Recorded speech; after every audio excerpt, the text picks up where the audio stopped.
Thank you very much for the kind introduction, and I'm also grateful for this opportunity to be here today. Work I did during my PhD is a story about the plant-specific RNA polymerase IV and RDR2. These two RNA polymerases form a two-RNA polymerase complex that produce double-stranded RNA in plants. As we know, RNA polymerase is an enzyme that is responsible for copying a DNA sequence into an RNA sequence. This process is named transcription. It's the first step in decoding genetic information. And it's well known that eukaryotic organisms use three main RNA polymerases, Pol I, Pol II, and Pol III, to transcribe different sets of genes. And it was once widely believed that these are the only RNA polymerases present in eukaryotic organisms.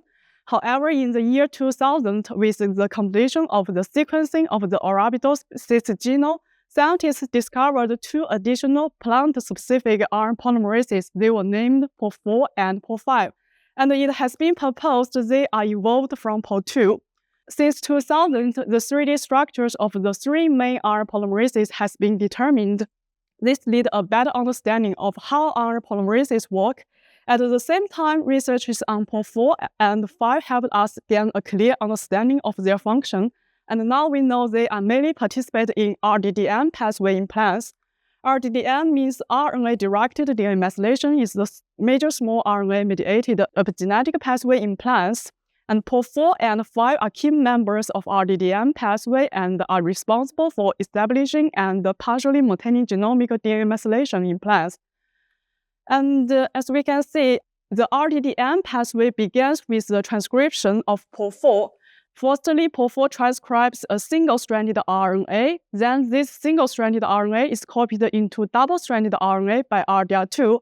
Then these double-stranded RNA are then preceded and delivered by a series of protein factors and finally paired with the scaffold RNA, which is synthesized by Pol V, and then recruit DRM2 protein for DNA methylation. As we can see, the RdDM pathway is initiated by Pol IV, which works in association with RDR2 to produce double-stranded RNA precursor that serve as a guide to direct DNA methylation. But how does Pol IV partner with RDR2 to produce double-stranded RNA remains unclear. To address this question, the first and the biggest difficulty is obtaining Pol IV protein. We have tried different expression systems, but all attempts failed. Luckily, our collaborators suggest us to try the plant suspension cell, which is called T87 cell. But there was no experience in expressing and purifying protein complex from this plant cell system, so it took us quite a long time to establish this system. In short, we added affinity tag on the largest subunit of Pol IV and overexpressed it in the plant cell system, and after many rounds of screening, we obtained a stable, high-expression transgenetic cell line, and after that, we established the purification process for Pol IV protein and successfully obtained Pol IV. Although we can see the yield of the protein is quite low, the plant cell culture is very cheap, so we can obtain enough protein through larger culturing. Then we identified the purified protein by LC mass, and interestingly, we found that the RDR2 protein is stably co-purified with Pol IV.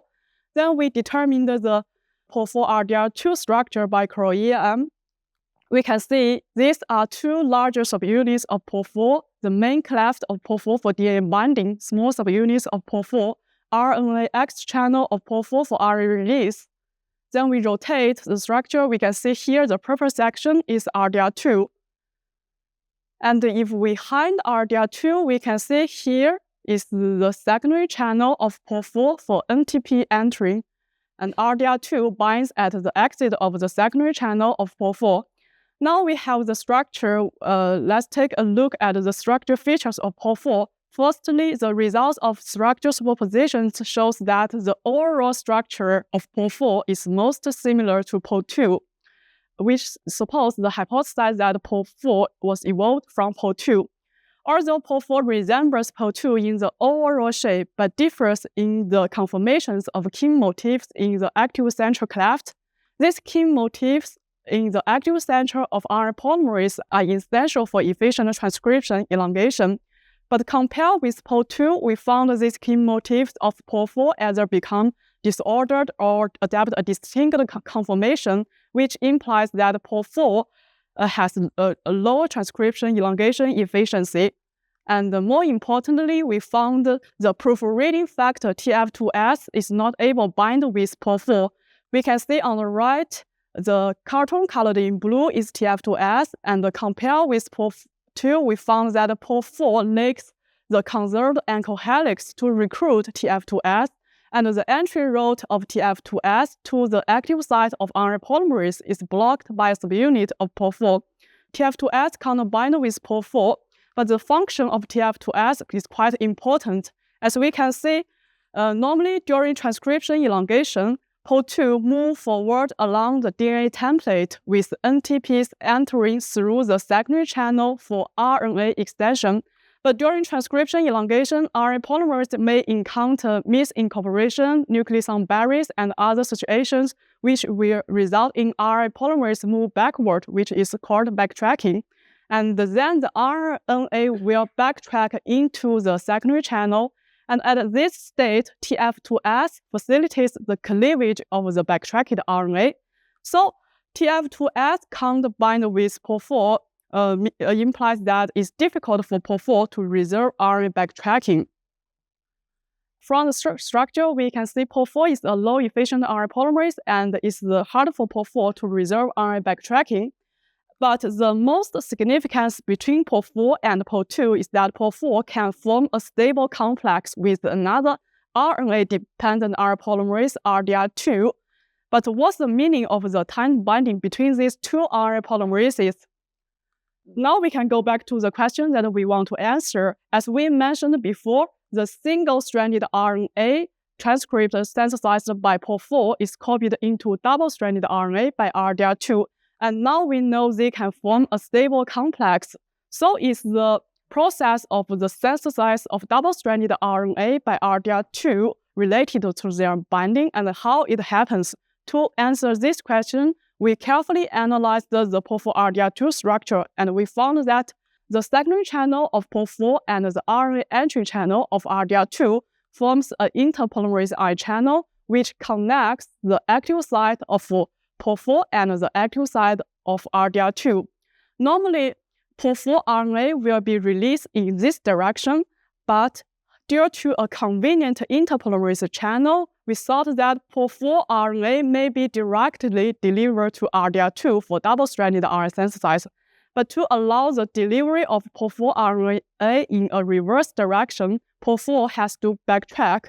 As we concluded before, it's difficult for Pol IV to reserve RNA backtracking, and we can see here are many positively charged residues which suppose Pol IV RNA backtracks into it. So based on this structure, we designed a nucleic acid scaffold which contains a backtracked Pol IV RNA and 4-nucleotide RDR2 RNA. We verified that the 4-nucleotide RDR2 RNA can be extended by Pol IV-RDR2 protein through in vitro transcription assay. When we add different types of NTPs, we can see RNA products with expected length. Then we incubated the scaffold with Pol IV-RDR2 protein and determined the Pol IV-RDR2 backtracked elongation complex. And from this structure, we can see Pol IV RNA indeed handed over to RDR2 and is captured by the active site of RDR2.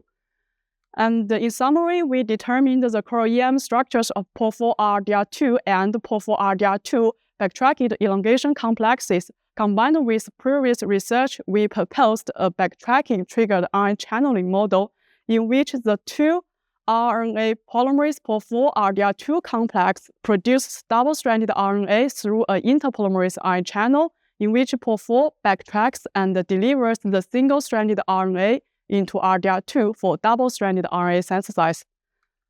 Finally, I'd like to thank everyone who helped with this work and express my sincere gratitude for all of the help and advice and inspiration along this journal. Thank you very much.